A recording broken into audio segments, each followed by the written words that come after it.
through it as we need to. Perfect. All right.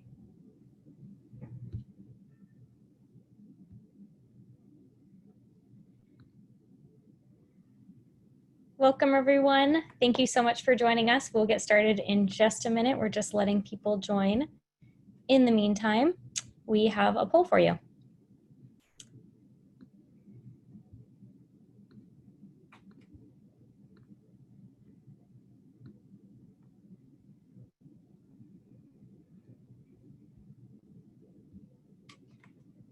If you're just jumping on, we're going to get started in just a minute. We're letting people join, but while you're waiting, please go ahead and complete our poll so we can get a sense of who's with us today.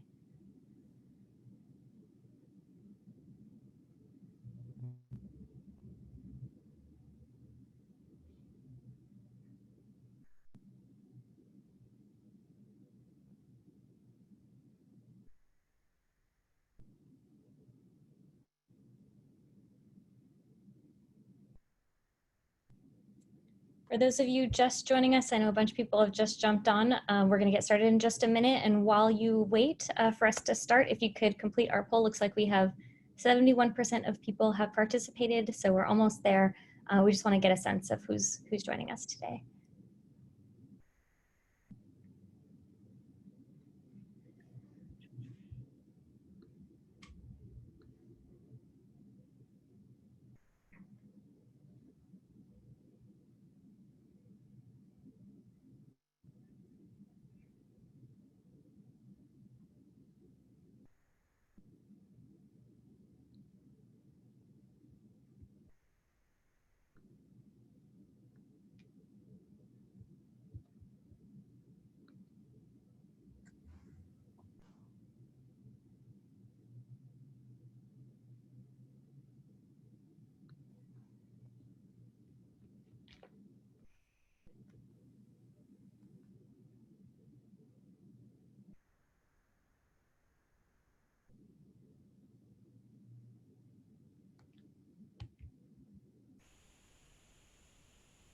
All right, if you haven't had a chance to participate in our poll, go ahead and do so now. I'm going to end it in just a second and we'll get started.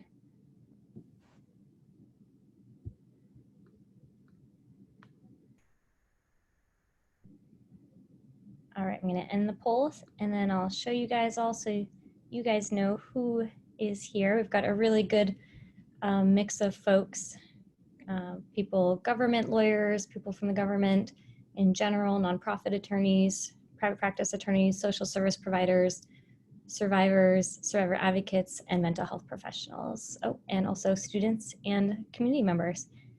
So thank you all so much for joining us today. We're absolutely thrilled to have you. If you were at part one of this training, you already know that our presenter, Brittany Greenbaum, is an incredible trainer and expert in this area of working with trauma victims. So in the last training, we talked about the impact of trauma on the brain and how those who've experienced trauma, how it manifests with them. And today we're going to talk about how working with trauma victims impacts those who are working with them, whether they are survivors of trauma or not. And really, Dr. Greenbaum will take us through what that looks like. But I will share that running Free to Thrive, if you guys aren't familiar with Free to Thrive, we provide legal services to human trafficking survivors. It is a part of our daily work at Free to Thrive is working with survivors of trauma. And as you'll learn, there's no way that working with trauma victims, you will not experience vicarious trauma. And I had attended a number of trainings myself on vicarious trauma, including a past training by Dr. Greenbaum, and we'll talk about the symptoms. And I would attend those trainings and look at the symptoms and realize that it was something that I was experiencing. And in my own journey in this work, I've had to learn what are my own coping mechanisms? How can I best overcome this vicarious trauma? And I hope that today's training will help you learn what this is and see how it manifests with you so that you can do your best to overcome the symptoms of vicarious trauma and to help those around you. So with that, let's go ahead and get right into it.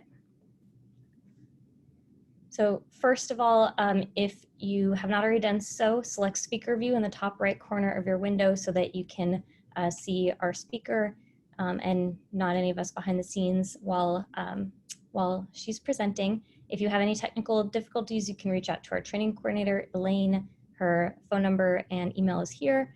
Note that everybody who's participating is muted and we cannot see you, so no worries. I will share that I've started going for walks while I'm watching webinars, just as a way to get outdoors, get some fresh air. I know most of us have been cooped up for a couple months now. It's getting a little, it's a lot. So if you're able to get out for an hour and go for a walk and get some fresh air, hopefully wherever you are, you're having beautiful weather like we are in San Diego, please feel free to do so. And know that we have the Q&A chat function at the bottom of your screen. That is open for the entire training. We will do Q&A at the end, but if you have questions along the way, please feel free to put them in whenever you have those questions, and we'll get to them at the end. And our amazing staff attorney, Nick Moore, will be moderating our Q&A at the end. So if you did miss part one of this training, you can find it on Free Thrive's website. The link is here for you, and you can also view other past trainings and register for future trainings. So before we jump right in, for those who've attended our trainings before, you know, I like to just take a deep breath. We don't spend enough time in our day consciously breathing, and it's very calming. It helps us be present for the next hour. So if you are comfortable doing so, close your eyes. If you're not comfortable, lower your gaze, and just with me, take a long, slow, deep inhale through your nose, and a longer, slower, deeper exhale through your mouth. And with that, let's begin. All right, so Jamie has already introduced me, so we're gonna skip my cheesy picture and just get on with the presentation. So if you work with people, you're going to have contact with trauma. This might be directly if you're a therapist or your attorney working with individuals, but even if you work at a restaurant, you're gonna come into contact with people who've experienced traumas. You might have them yourself, your coworkers. So I think it's really important to be informed about trauma because it's such a pervasive part of our life. 70% of Americans will experience a trauma at some point in their life or adversity, and currently we're in a pandemic, so we are all experiencing a trauma of some sort to various impact. So some of us are very impacted by it, while other ones of us have had limited impact from it. But regardless, it's something that we're seeing on a day-to-day basis that is trauma material, whether you're paying attention to the numbers of people who are dying, number of people in hospitals, or even just paying attention to the news at all. We're experiencing quite a significant pain. And I think it's really important to be mindful of that whenever we're interacting with trauma, it has the potential to impact us negatively. So it was discussed in the last presentation quite thoroughly, but just to kind of recap, what is trauma? Well, when I'm talking about trauma, I mean an extremely negative event or experience. It can be acute, meaning that it happens quite suddenly and that it ends, like a car accident, or it could be prolonged, such as child abuse, human trafficking, domestic violence, or a pandemic. Trauma has distinct physiological effects on our brain that can affect short-term and long-term behavior. If the trauma happened earlier in our life, it actually helps shape the way our brain develops structurally. And if it happens later in life, it can have changes to how our brain functions, what areas get more or less attention. And all of that can impact the way we interact with one another in our day-to-day lives. And while most people will experience a trauma in their life or more than one, if you've experienced sexual assault, you're actually more likely to experience another sexual assault in your life. So people who've experienced traumas often experience multiple traumas. But people will be impacted to varying degrees, from being distressed maybe for a day or two, replaying the event in their head, to having lifelong symptoms of PTSD. But most people will not go on to develop PTSD. Only about 1 to 3% of the population at any given time has PTSD. So that's something I think to be mindful of as we're talking about this. The most common symptom following a trauma is actually depression, not PTSD. So like I've said before, if we're in this world, we're interacting with trauma, and then if we're working directly with trauma, we're placing ourselves in a position of vulnerability to have our own trauma-related symptoms. So this can be if you're providing services to a survivor through legal counseling and having to hear their story and over again, or you're a therapist like myself and you actually are helping people process out their traumas. But it's also for people who are even trying to obtain support and supplies for people to be able to do trauma work. If you're trying to get all the medical equipment needed to respond to COVID, that can be traumatizing in and of itself because you're constantly thinking about the people you're trying to help. You're having to deal with bureaucratic systems that might not support the well-being of life over financial benefits. So these are all ways that we're interacting with trauma on a regular basis. So when we talk about the impact of trauma, we often group all four of these common terms together, but they have individual meanings and symptomology, somewhat overlapping, but still distinct enough that I think it's important that we go through each of them individually. So we're going to take a little bit of time to do that. And then we're going to talk about self-care, preventing it, and kind of what makes us more susceptible to developing vicarious trauma symptoms. So burnout. Burnout is a state of physical and emotional exhaustion that's thought to be the result of long-term unresolvable job stress. And it is considered to have three dimensions to it: exhaustion, cynicism, and a sense of inefficacy. I can't get things done. I am so exhausted because my boss keeps hounding me day after day and they keep piling work on top of work and I just can't get this thing done. I don't have enough time. Maybe we don't even have the resources to do our job well. When we feel burnout, we feel just like this deep sense of exhaustion that a good night's sleep can't take away. But if we make big changes to our life, such as taking some time off of work, reorienting our work, working with a supervisor to say, like, here's the limits of what I can do or can't do, finding different tasks or different sense of meaning in the work, that can help us. Or if we're really feeling that deep level of exhaustion and we're in a system that's not going to support our well-being, it might be time to look for a different sense of employment, a different type of job where it's not going to distress you so much. Because long-term burnout is basically like our body is in the state of fight, flight, or freeze all the time. And with that constant level of stress hormones going through our body, we can't relax. And if we can't relax, we can't eat well, we can't digest, and we're not going to sleep well. So burnout is kind of the baseline of the distress that we can get from working with trauma, but it also doesn't just apply to working with trauma survivors. It applies to any kind of job in general. So if you're starting to notice that you're really exhausted, maybe take a break and see what's behind that exhaustion. See if that little break helps you recover to get the energy to do your job again. And if not, there might be some deeper distress going on in you that's going to need to be resolved. Generally, burnout occurs over time if there's like a high demand on you, but low personal reward in the work.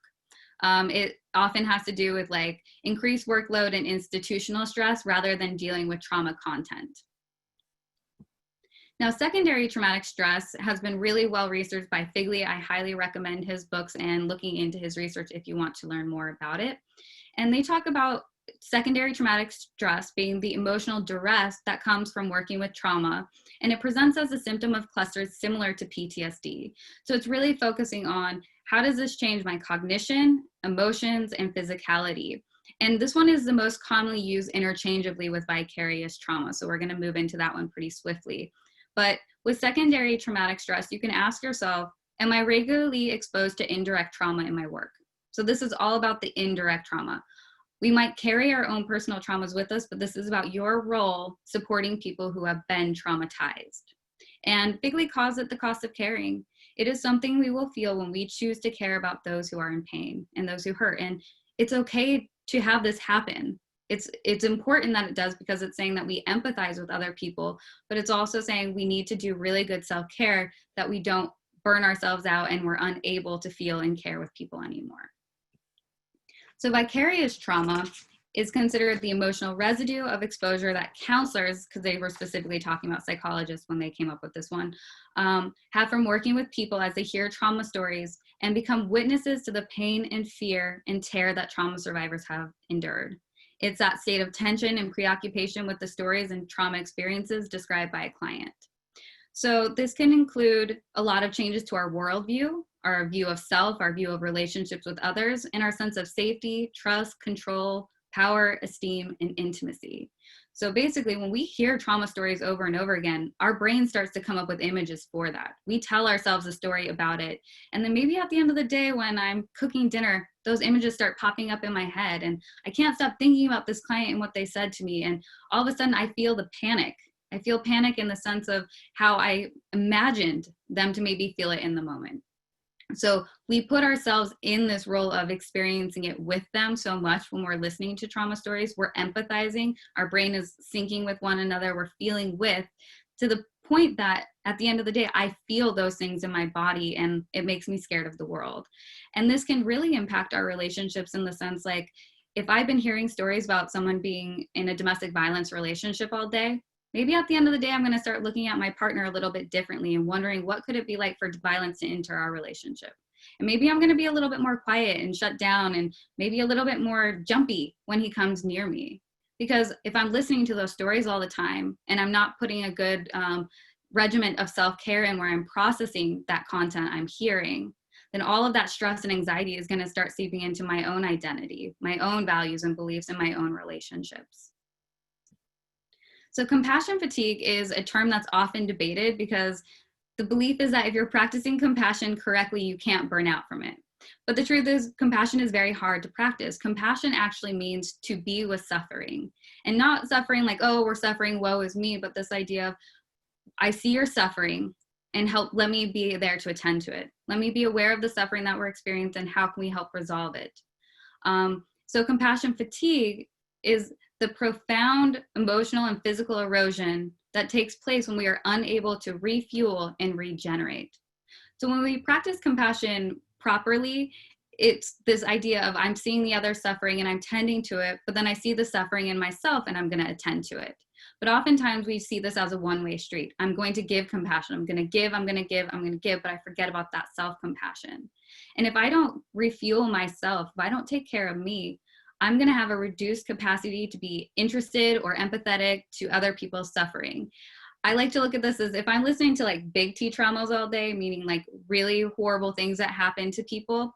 Sometimes when someone comes at me with a little t, like they had a breakup or they are stressed about a relationship with someone else, I might not care as much. I might be a little bit apathetic to that because it just doesn't mean as much to me if I'm looking at such intense trauma. But suffering, regardless of how big or little it is, needs to be attended to, needs to be taken care of. So we have to tend to all forms of suffering, big or small, with the same kindness and care that we would any. And if we're losing our ability to empathize with those little sufferings, maybe we need to step back and take a minute to find out ways to rejuvenate and heal ourselves. Compassion fatigue also includes burnout symptoms. So I'm totally exhausted and I don't have energy to do anything. And the vicarious trauma of like, I'm experiencing some PTSD type symptoms. So what are the impacts of vicarious trauma? Looking at this lovely list of 16 different symptoms can be really distressing, from difficulty concentrating because our prefrontal lobe shuts down when we're highly distressed and we can't think clearly, to intrusive images of seeing the stories that we're hearing over and over again, or seeing our client breaking down crying in our head, feeling discouraged about the world, irritability, sleep problems. Sleep problems are real, and now we're even integrating COVID dreams into our sleep, meaning that we're feeling that distress in places maybe we didn't before in our dreams. Forgetfulness, increased substance use. So for all the attorneys on here, please be really attentive to how trauma impacts you. You do not get any training on trauma, and your profession is found to have higher rates of substance abuse, depression, and anxiety than any other healthcare working community. So be really attentive to this. It's so important to be mindful of how are you feeling and how are you coping with the distress that you're coming into contact with. I can't remember if I said this or not, but 80% of healthcare workers will develop symptoms of vicarious trauma at some point in their career.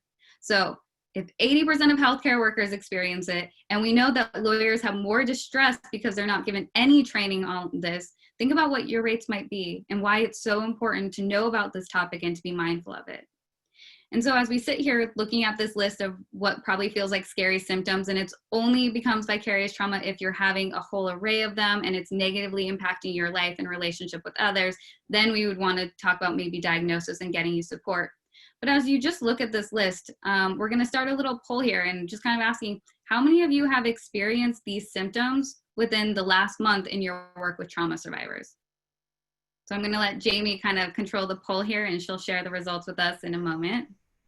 All right, looks like you are all responding, and while everyone responds, I will share that I counted at least 5 symptoms that I've had in the last month. So this is something that it really does impact us all doing this work. It looks like we're getting a lot of responses. Thank you all so much. I think people are still responding, so I'll give you just a minute. And when we experience these symptoms, it's not in isolation. I might first be exhausted and not want to engage with other people. And then I'm cognitively a little bit slower. I'm not thinking as clearly because my brain is caught on distress. And then maybe I feel depressed because I'm not reaching out to my social network. And when they do reach out, I don't know how to connect with them because I don't want to hurt them with the trauma I'm feeling. And if we're not sleeping, we do not feel good. So look at this, 1 to 5 symptoms. 52% of you are experiencing 1 to 5 of these symptoms. Now, that's normal. That's okay. And so I don't want you to look at this list and be scared. But if you're experiencing it to like the 11 to 16, that might be a time to check in with a treatment provider and kind of see what's going on. Or maybe today's just a shitty day for you and you're exhausted and you just don't have the energy for it. So assess, is this a short-term thing for you? Or is this a long-term pervasive distress that you're going through and you need some support around it?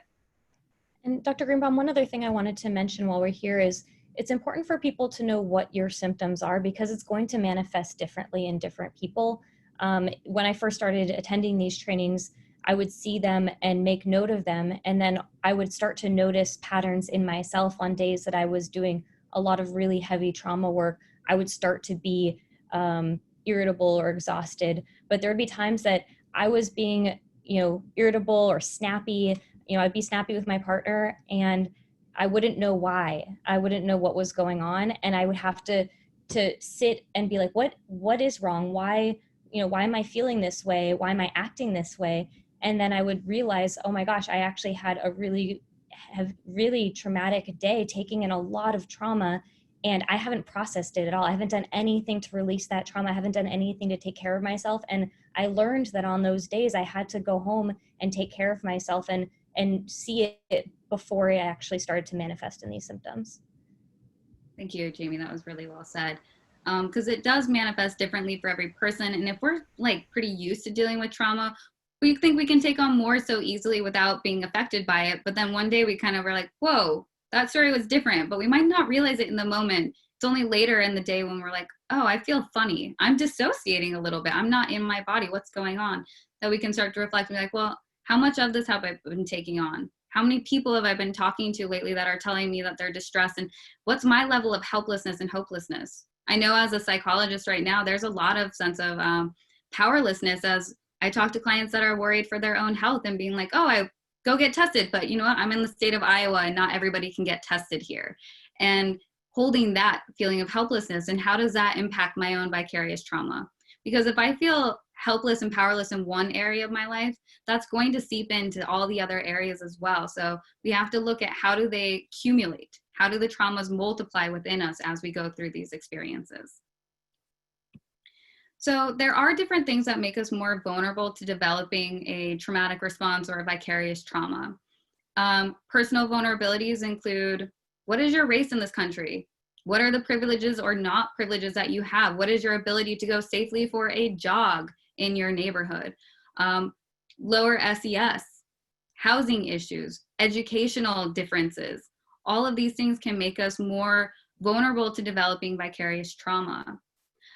Work-related grief or trauma. So all of us pretty much just got uprooted from our jobs. What does it mean to have this change of atmosphere, which is kind of traumatic and it's very sudden? Or if one of your coworkers is sick and you're hearing about that, or somebody in your community passes away that you've been really close with, all of these things are going to make you more vulnerable when you go see your trauma client. How much direct exposure have you had to trauma yourself? What are your ACEs score, your adverse childhood experience scales?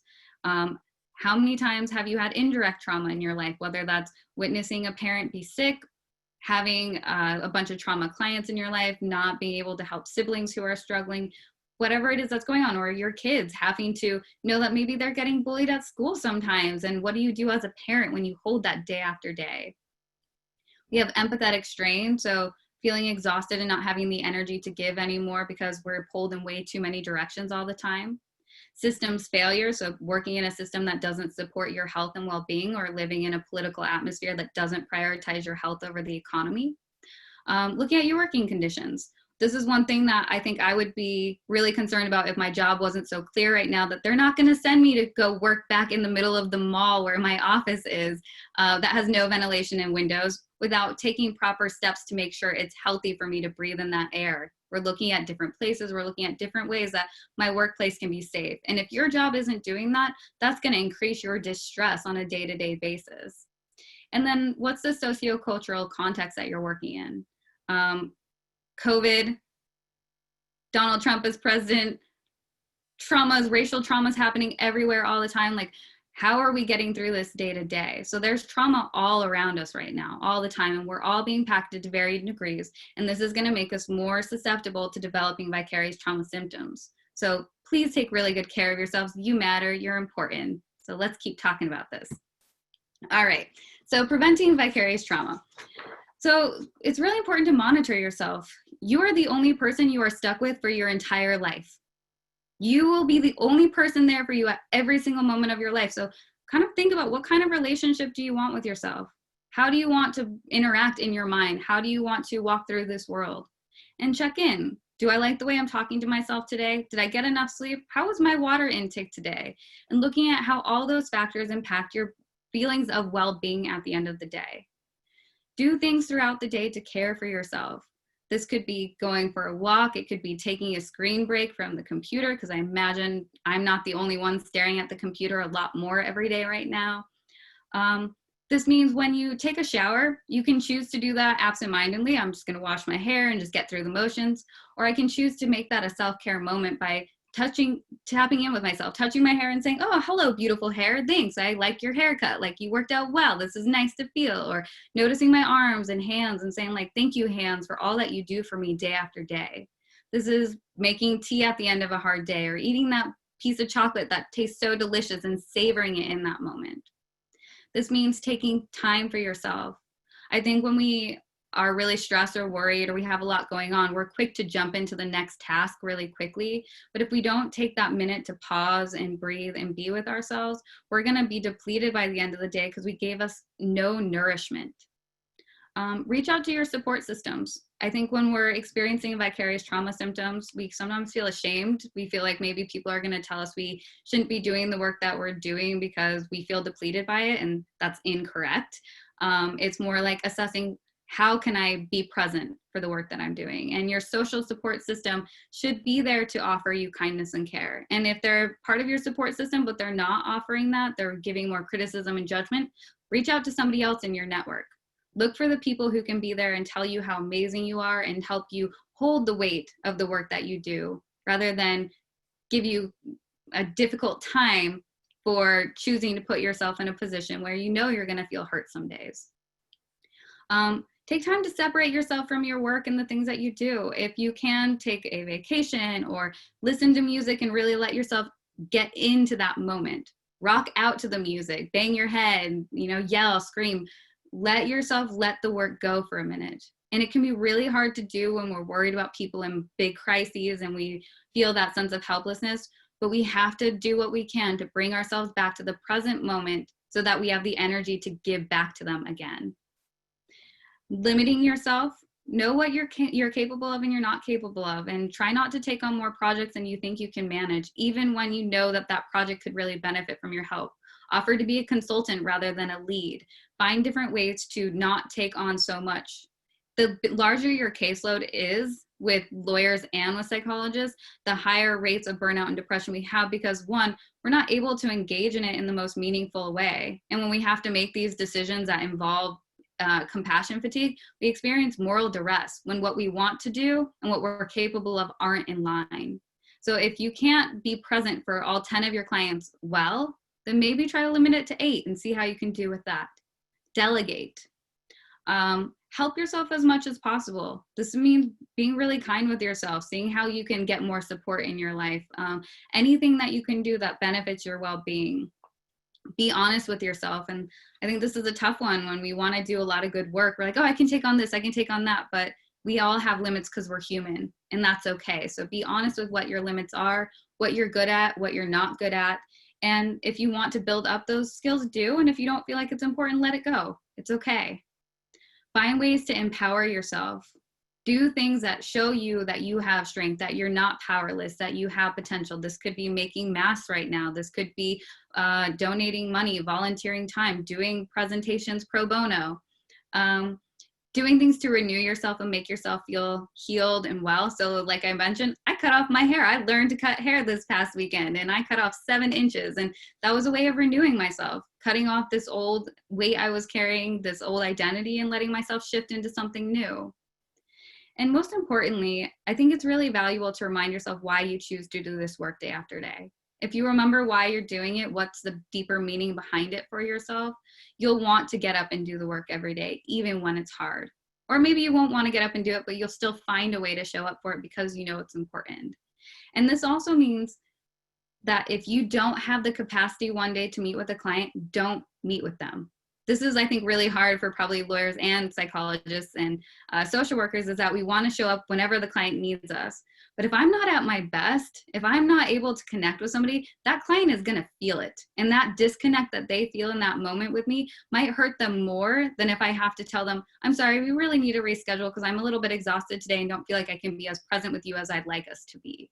That's taking responsibility for the relationship and our own self-care. And it's modeling a sense of we don't want to hurt people with the hurt that we pick up. So in the moment when you are meeting with a client, when you are going to interact in a space where you know you're going to experience some of these vicarious trauma symptoms, it's really important to be attentive to that beforehand. Let yourself know, okay, I'm walking into the space where it's going to be a tough client. Before I ever work with any of my trauma survivors, I take 2 deep breaths and I remind myself I'm opening myself up to a vulnerable space. I let myself be mindful that this is what I'm walking into. Now, I can't always do that. Sometimes I have clients that I don't know what their problem's going to be because we have something called quick access in my work where we just meet with somebody who's there. But I'll still open up that space for myself to know that I'm putting myself in a vulnerable position. So I practice awareness of my emotions before I go in. How am I feeling in this moment? Do I have the capacity to be there? Do I need to maybe hold back a little bit from myself or of myself to the person because I don't have the energy to give that much and continue with the rest of my day? Stay aware of your body as you're working with them. Practice softening it. So when we breathe in, that excites our sympathetic nervous system. It gives us energy. It tells us, okay, we got to get ready for this moment. When we breathe out, that activates our parasympathetic nervous system, which helps us rest and digest and calm down. So it's really important to take shorter inhales than exhales when we want to relax. So breathe into the count of 5, maybe hold for 2, and breathe out for 8. Also, when you're practicing breathing, this is something that's really hard for people to remember, but if your shoulders are going up when you're breathing, it's not going to your belly. It's not diaphragmatic breathing, and you're not going to get that health benefit. So really expand your belly and then let it sink in as you exhale. Use your body to help you calm down. Tap into how it's feeling. Notice, where do you hold your stress? How do your shoulders feel? How does your stomach feel? I'm going to risk embarrassing myself and being really awkward for a moment, but I hope that this awkwardness will stick with you so you'll keep checking in. But one of the best places we can actually check in with our well-being is our anus. Check on your butt cheeks right now. How clenched are your butt cheeks? How tight are you? And that's a great way to gauge how tense our body is, and practice relaxing it, calming deep to the core of our being. So if you want more on that subject, check out Jack Morin's books, Anal Health and Pleasure. It's a great book for people who have hemorrhoids, chronic stress. It goes through mindfulness, and it gives you a lot of great information on how to help your body calm down. So embarrassing moment over. You guys can all keep smiling or keep checking in with your butts, whatever feels right for you. So keep yourself open and try not to shut down if possible. You know, if you're noticing you're really depleted, hold back a little if you can or if you need to, but try not to shut down your emotional self completely. If you're not emotionally present, your body is still experiencing that trauma with the person, and it's just going to make it harder for you to process it at the end of the day. Stay connected to your internal support system. So be your best cheerleader. Throughout the day, I take regular moments where I'm like, hey, good job, Brittany. You have no idea how many times I'm saying that in my head right now as I get through the slides, not looking at my notes. So learn to be your cheerleader. Learn to tell yourself how awesome you are. Learn to smile at yourself. Thich Nhat Hanh has a great meditation where it says, breathing in, I smile, I notice my heart. Breathing out, I smile at my heart. Breathing in, I notice my teeth. Breathing out, I smile at my teeth. And I'm remembering the moments when I have a toothache. I remember all the moments where I didn't have a toothache, and I smile at that moment. Smiling at yourself, smiling for a moment, letting yourself really bask in moments of joy will help cultivate your brain to be a healthier and happier place. Matthew Ricard, a brilliant physician, and he was an interpreter, I believe, for the Dalai Lama for a while. He talked about the importance of taking 10 seconds every hour to wish someone well, and how much that will transform your mind. And Matthew Ricard is this really cool guy who has, when you see these studies that talk about the healthiest, happiest brain in the world, those studies are done on him. He's declared to have the happiest brain in the world. And his biggest recommendation is spend 10 seconds every hour wishing someone well. You will feel a difference inside of you. So when you're sitting there with a trauma survivor and you're feeling distressed about it, take a second to breathe and just wish them kindness, wish them wellness. Hold your heart for a second with them and tell them that you see them and feel for them and that you care. And also take a big picture approach. What you do in this moment matters because it can affect their next moment and their next moment.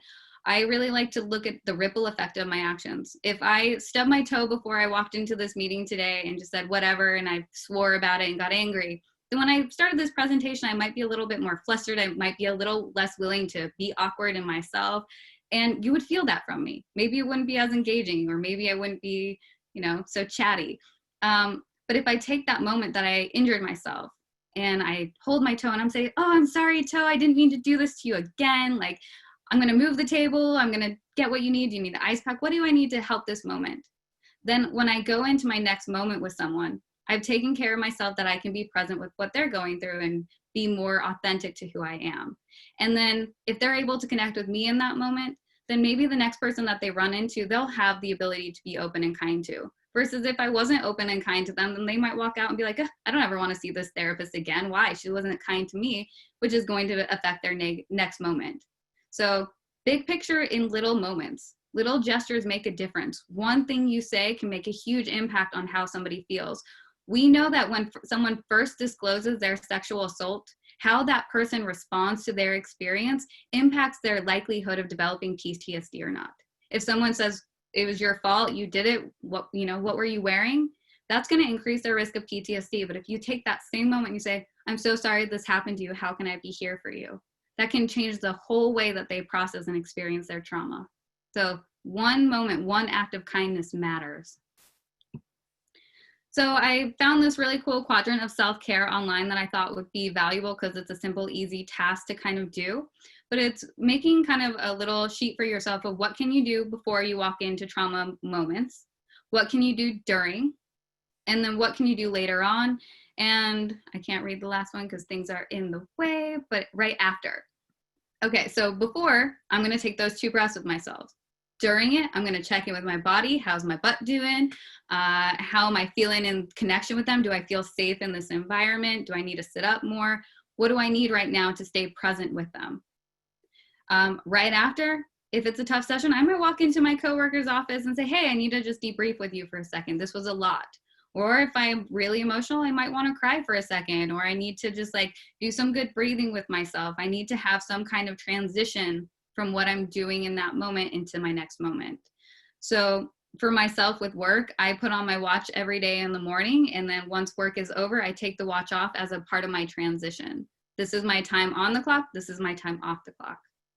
And later, what are the things that you're doing to help yourself feel good? How are you taking care of your physical health, making sure you're getting enough nutrients and nourishment in your own life to help sustain you to keep going? The beautiful image we have. Okay, there it is. Cool. I love this image. I think it's great. So I'm so glad it popped up. But I really advocate and believe in practicing compassion and self-compassion. And like I said, compassion means to be with suffering. So we can empathize with any emotion. If you're happy, I can feel that with you and smile with you. When you're sad, I can feel that with you. But if I'm practicing compassion, I'm specifically empathizing with the suffering that you're experiencing. When it's self-compassion, I'm empathizing with the suffering that I'm going through. And practicing compassion has 3 components to it. The first is mindfulness. I'm aware of what's happening. I can see what's happening and I'm not judging what's happening. The second part is common humanity, which is putting into a perspective that we are not the first or last person who will go through this. This is not a moment in isolation from all other moments. It's connected to all others in humanity. So even though I might feel tired and stressed because I'm seeing so many clients on Zoom and my eyes are exhausted and I'm not meeting with people day to day in real life, well, all my coworkers are going through that too. And remembering that when we're suffering can be really helpful, because suffering tells us that we're alone, and we're not. Every experience we have will have our own personal nuances to it, but somebody has been there before. We've had pandemics before in our world. We've had them not too long ago. What was it, 1918, the Spanish flu? We have a survivor of the Spanish flu who is also a survivor of COVID in the world. Like, we are not alone in these experiences. And the third part of practicing compassion is always kindness, but not just, oh, I wish you well, I want good things for you. That's a part of it, but it's doing something proactive. It's maybe taking a step to help them learn some new self-care things. It's donating. It's giving your time to different organizations. It's making masks. It's anything that you can think of. It can be, I'm having a really bad day, so I'm going to make myself tea. That's a kind action towards myself. And sometimes those kind actions don't always look the most healthy. Like sometimes I could be like, oh, I need a glass of wine. I'm really distressed by work.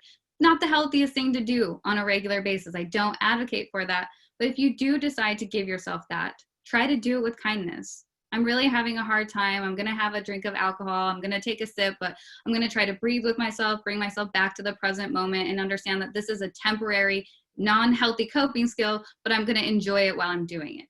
I'm going to care for myself in the moment of engaging in whatever activity I'm doing. So mindfulness, common humanity, kind action.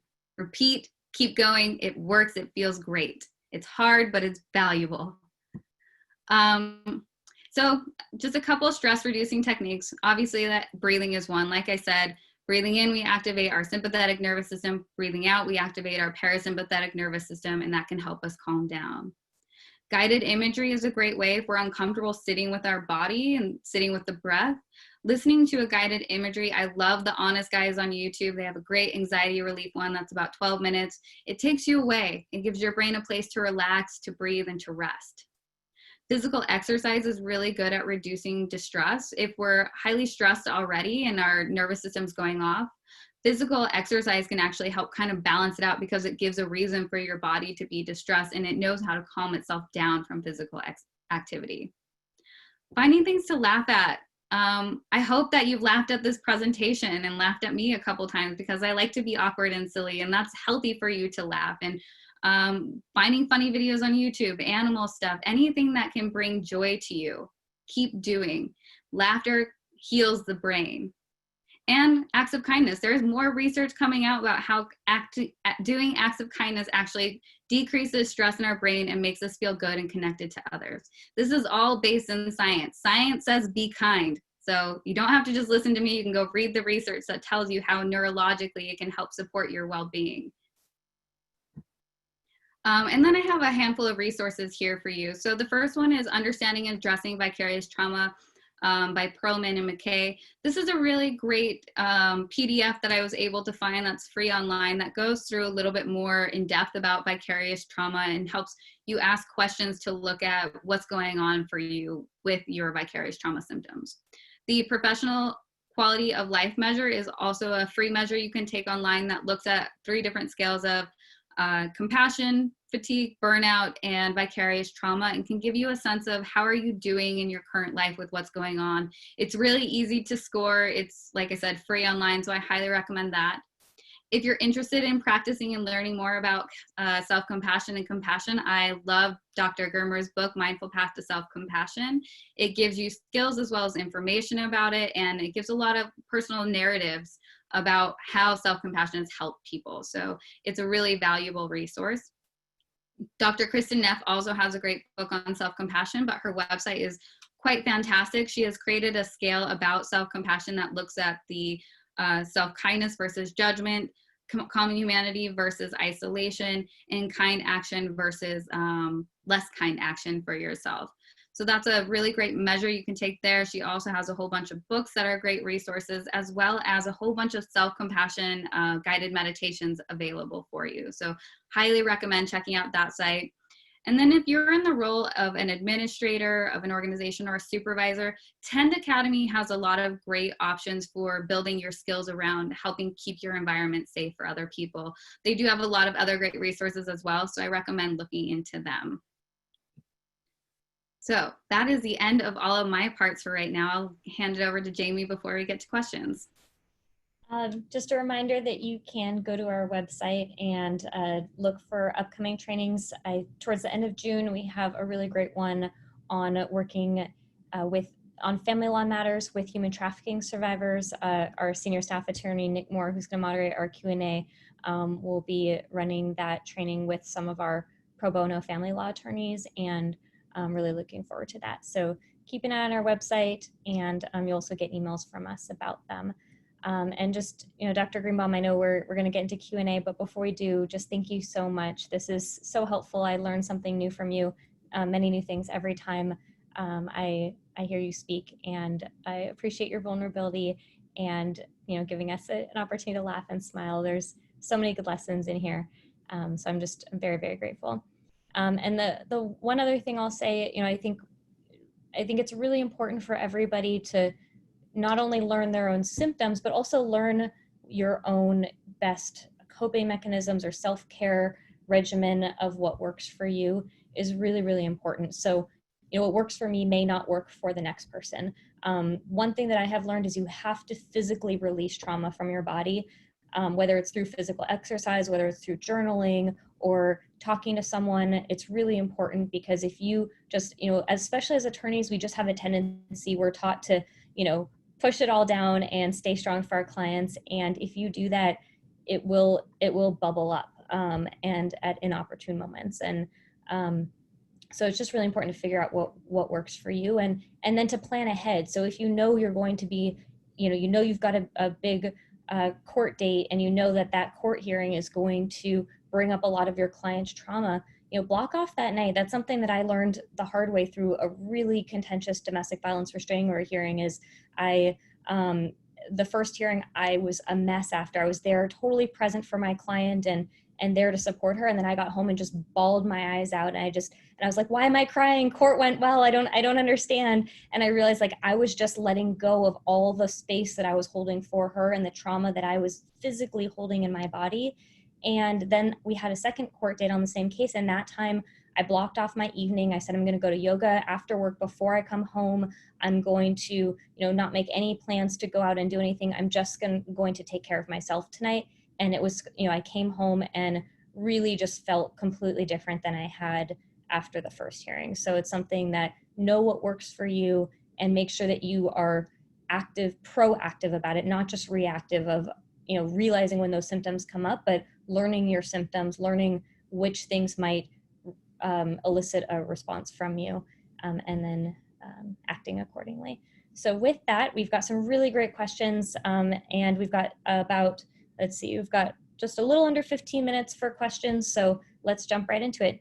Nick, do you want to moderate the Q&A? Sure. Hi, everyone. My name is Nick Moore. I'm the senior staff attorney at Free to Thrive, and I also cut 7 inches off my hair this weekend. So we're just going to get right into the questions. Some great questions. First of all, thank you, everyone, for being here. Just a housekeeping thing. Lisa asked, will there be a certification after this webinar? I don't think that there is a certification for this webinar. Sorry about that. Some great questions, though, here. A couple of people have asked, Brittany, the person's name again, the happiest brain. Who was that? It's Matthew Ricard. Richard, something like that. That's probably wrong, but you should be able to find it. There's a great book out there called Altruism, which is quite fantastic. Okay. And Crystal asks, can you compare and contrast compassion fatigue and burnout? Yeah, so compassion fatigue is, I have no more empathy or energy left to give. Like, I am emotionally so drained that when someone asks me to care about what they're going through or they present to me a problem, I don't have the energy or desire to be with them in that moment. So it's a lack of being able to empathize, so feel with or in with someone, versus burnout is more related to symptoms of I'm physically fatigued, I'm just really tired, I don't want to do anything. Maybe I just feel burnt out because I have too big of a caseload. So burnout is a lesser of compassion fatigue, and compassion fatigue is like a deeper emotional emptiness or pain that's going on. And sometimes it can be a result of, it can result in being like overly emotional, like I'm just crying all the time and I can't find a way to stop my tears, or it can be a complete numbness. I have nothing left to give. Thank you. So another question is, how do you determine if you're having vicarious trauma or if you're being triggered by your own past trauma? Is the decompression process the same? You know, the decompression process is quite similar, but it would change in terms of what are you digging into in your own like healing work. So if you're working with a therapist, do you need to focus on what's going on with your clients, or do you need to first focus on like what happened in your past that's being triggered? So our own traumas can trigger us all the time and we carry them with us. And if we're not tending to those triggers of our past, then we're more susceptible to getting the vicarious trauma where we can't hear other people. So they often get very compounded and together, but it's about maybe parsing out like, does this feel like a temporary trigger? Like I'm triggered because this person looks like the person who assaulted me? Or is it like, I don't have energy to give to any of my clients. I'm so exhausted and burnt out and I feel unsafe in my world again. So they compound, they overlap each other all the time, and it can be really hard for even treatment providers to differentiate between the two. But I would say that if you feel like it's connected to your own personal history of trauma, start there. Or as they have said, a lot of people say, dig where the ground is soft. Dig where you can start looking for that support and looking for those answers in a place that feels more accessible than others. Okay. Tony asks if it's possible to break down the difference between secondary traumatic stress and vicarious trauma. Secondary traumatic stress really focuses on the symptoms of PTSD. So like the cognitive distress, kind of like not being able to think clearly, maybe being more reactive to things. It involves like emotionally withdrawing a little bit more, feeling more tired, having more of like traditional symptoms of PTSD, including like nightmares, feeling unsafe. Whereas with vicarious trauma, we're looking more at like the emotional residue of it, like that sense of how do I belong in this world? I'm going to question my sense of safety with myself or with others. I'm going to question my identity to a full extreme, like who am I now that I've had this experience or now that I've heard these things? If we've lived in kind of a bubble atmosphere and nothing bad has ever happened to us, and then all of a sudden we're hearing that people are assaulted every single day, that we know 1 in 3 women experience sexual assault, well, I might start looking at my world a lot differently. And if I'm hearing those stories over and over again, I might start to question, how safe am I in my world? And so that's more where I think it's vicarious trauma.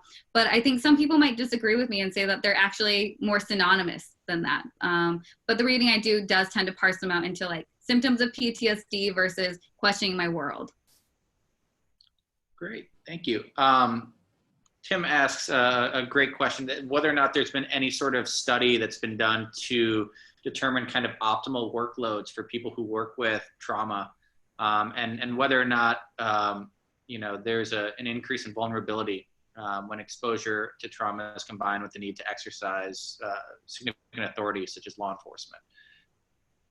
I don't know if there's an optimal case level number. I think that if we get over, I read once, but I don't want to cite the number because I don't know off the top of my head.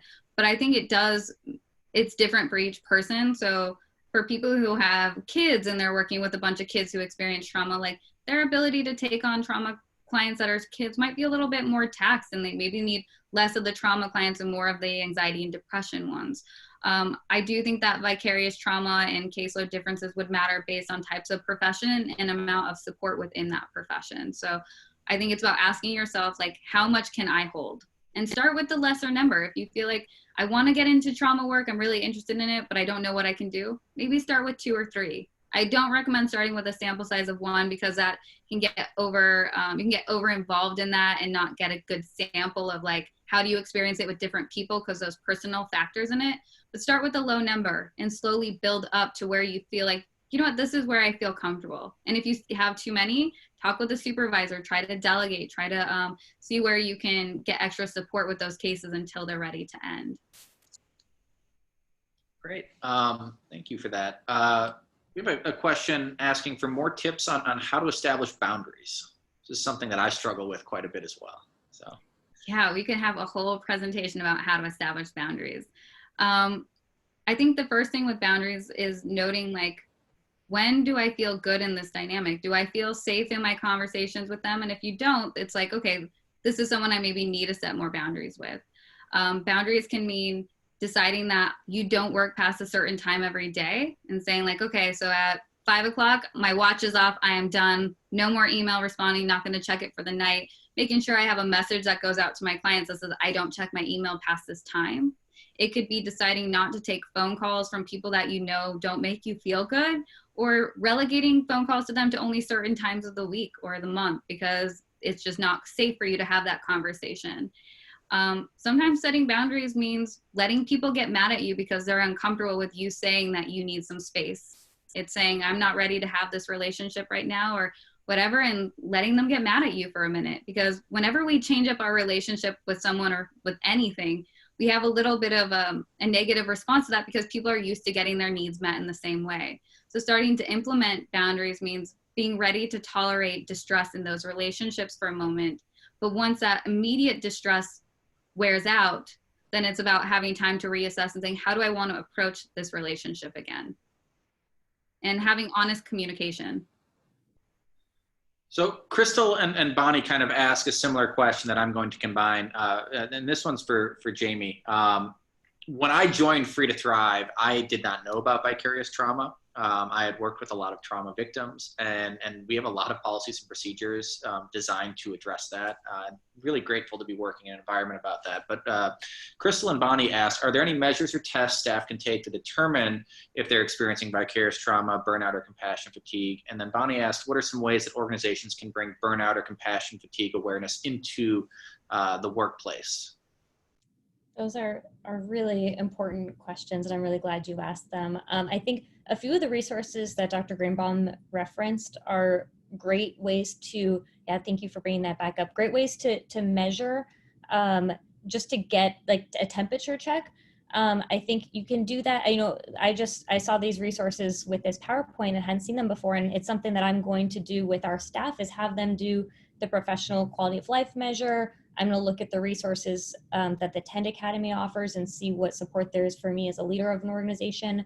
Beyond that, in terms of how we run Free to Thrive, things that I've incorporated into our organization, one is that we do we have a weekly staff meeting, and at the beginning of every staff meeting we do a mindfulness meditation. As you know, I give you a very short version of what that looks like with the breath at the beginning. I really find that, you know, so we have our meetings on Fridays, and by the end of the week we are all getting to the, you know, getting burnt out, getting tired, we're exhausted, and coming into that meeting and just taking a moment for ourselves to breathe, you know, have some sort of, I always have a theme or some sort of focus for that meditation that we can all just take a moment to think about gratitude or think about self-care, and have people make a commitment of, I actually have them say to themselves, you know, what is one thing that you are going to do this weekend to take care of yourself? And I regularly ask our staff, you know, how are you taking care of yourself? What are you doing?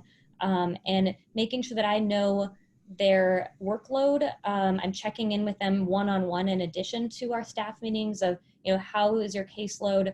Making sure that, you know, I know if somebody has a really tough hearing or a case that's really intense, that they are prioritizing their self-care, and in return they also hold me accountable. There was one week in particular that I was really struggling, and Nick said to me, what are you going to do to take care of yourself this weekend? And I honestly I hadn't thought about it, and I was so grateful because I ended up doing something. Had been a very crazy time, and I ended up blocking off some time for myself that weekend because he held me accountable. And I think having that ongoing dialogue where that's a part of your organization's culture is, and something that, you know, in the legal setting, that's not a common thing to be part of our culture. But if you were doing, I think a lot of our criminal lawyers who are doing this work with very little, you know, of that culture. So that's a little bit. And we also do emotional check-ins that I've tried my best to create a safe space for our staff. At the end of the meeting, we do an emotional check-in and just say, how are you doing today? And people can share or not share. Oftentimes it gives me a sense of how our staff is doing and how I can best support them, and gives us an opportunity to support one another. So I know we've had people, you know, just disclose if they're not doing well, and it gives us a chance to say, how can I support you? What can I do to help you through this?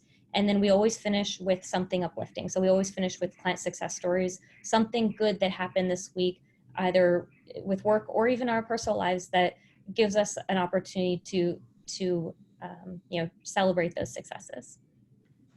Just something to add to that too is, like, remember what your role is and what your relationship is with your staff and your coworkers.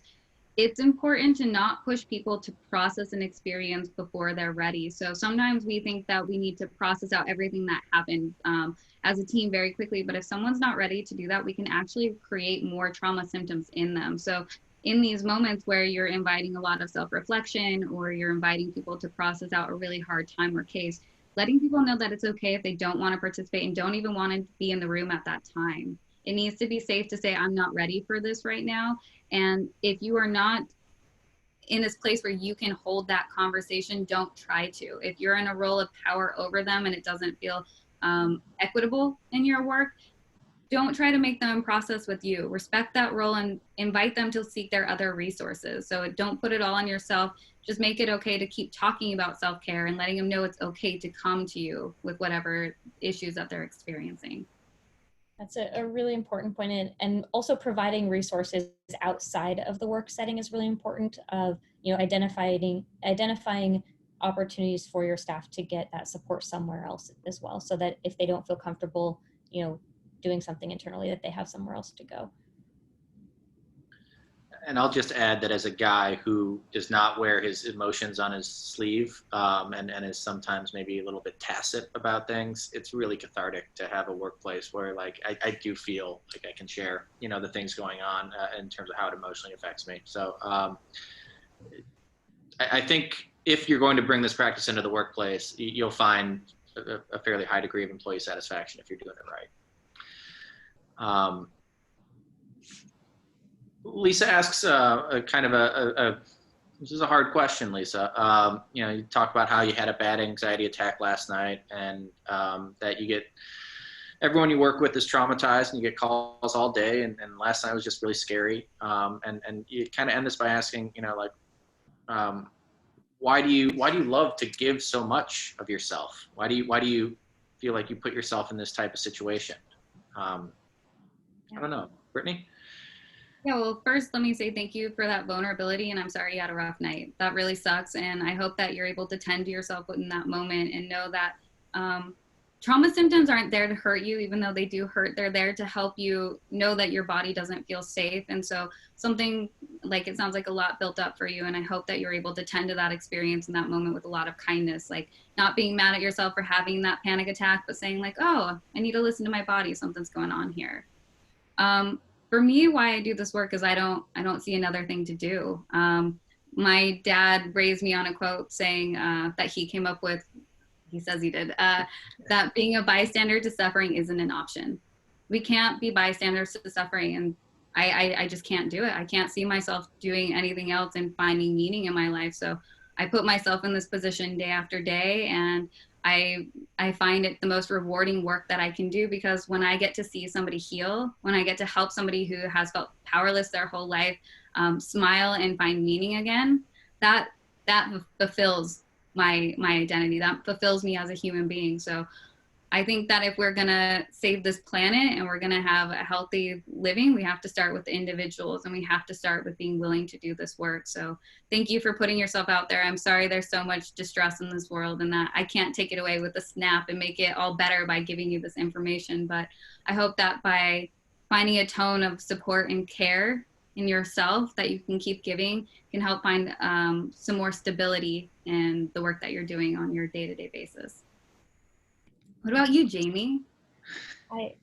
I couldn't agree more with everything that you said. I don't have anything to add other than just thank you for the work you're doing. And I'm very glad that you're taking time off. I think that that's a really important thing to, I know, you mentioned that during the training is, taking a step back from work. Sometimes it feels impossible because there's just so much to do, but it is absolutely critical. I was experiencing a lot of burnout since COVID started of just, trying to keep everything going, supporting our clients, supporting our staff, and wasn't taking enough time to support myself through that and do that my own self-care. And so I took some time off last week, and it really helped. I felt rejuvenated and came back rested and ready to keep going forward.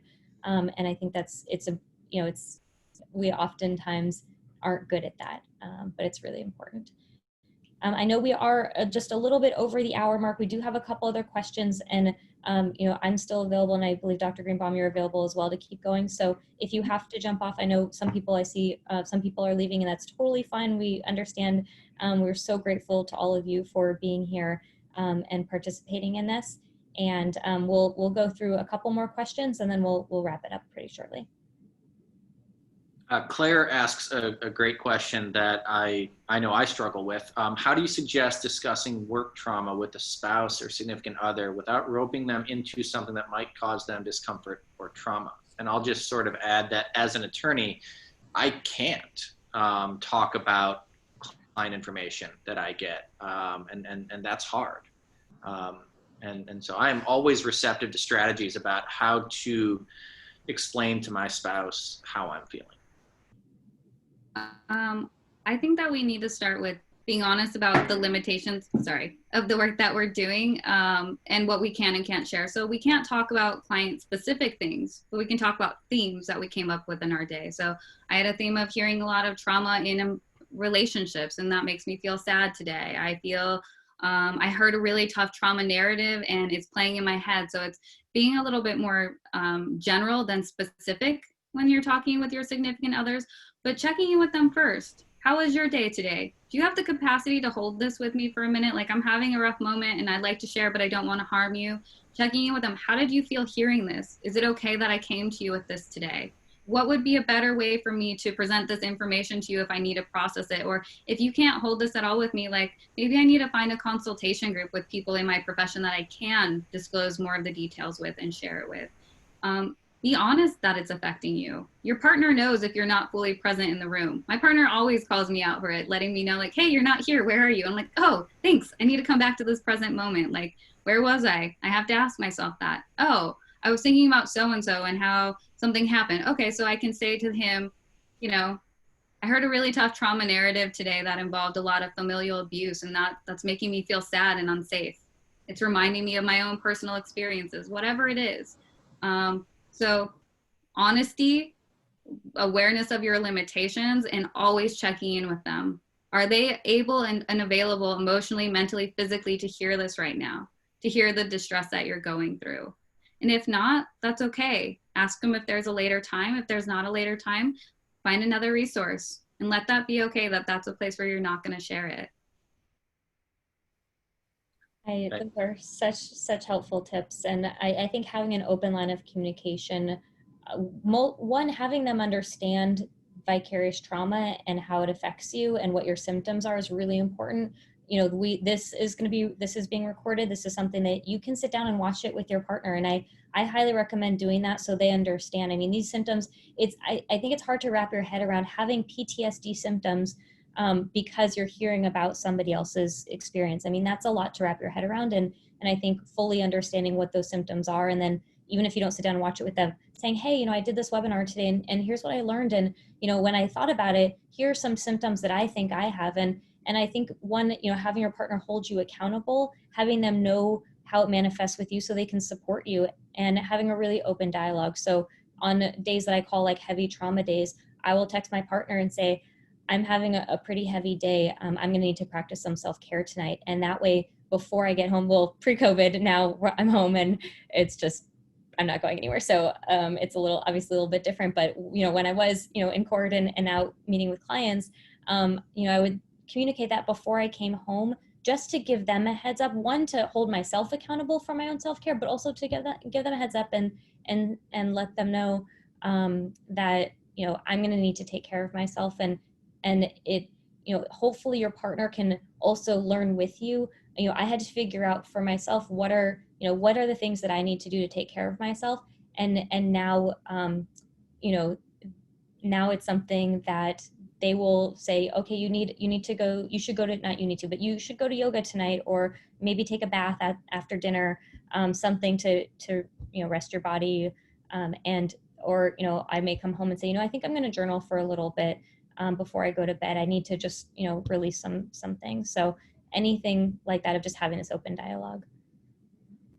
So I think I found a great question to end on from Samantha. She asks, when advocating and you keep getting pushback from the system, a generally non-trauma informed system, how do you keep from feeling powerless? And I know Jamie's got a great answer to this, but I do just want to say one thing, and that is, while our legal system may generally be non-trauma informed, it's made up of people. And the judges here, especially in San Diego, are people who care about outcomes and they care about justice. And every interaction is just an opportunity to let them know how trauma is playing a role in this type of case or in this type of matter. So while the system may generally be not trauma informed, it's still a system made up of people that I think by and large care a great deal about other people and their trauma. I completely agree with that, Nick. I would add, there's a couple things that I do. One is I really focus on changing the system. I think part of my own, you know, how I wrap my head around this system that is not trauma informed is I ask myself, well, what is my role in making that a better system? One is by training people. And I'm starting with law students. I really believe that if we are taught in law school about being trauma informed lawyers, then we will create a system, because those law students are going to go on to be lawyers, and those lawyers are going to become judges and prosecutors and you know, public defenders and everybody else who's in this system with us. And so the more that we can train people, the better.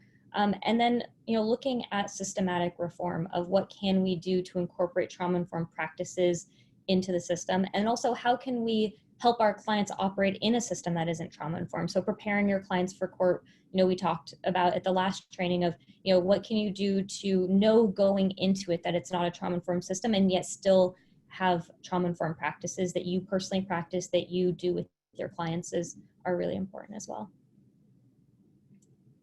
Anything to add, Dr. Greenbaum? No, I think that was really well said. Well, thank you all so much for being a part of this training. We had an incredible attendance, and we're just very grateful that everyone has taken such an interest. I know a few people had some really great comments and feedback in the Q&A, so thank you for that. Feel free to reach out to either of us if you have any follow-up questions or want any further information, and we hope to see you at a future training. Take care. Thank you. Everyone.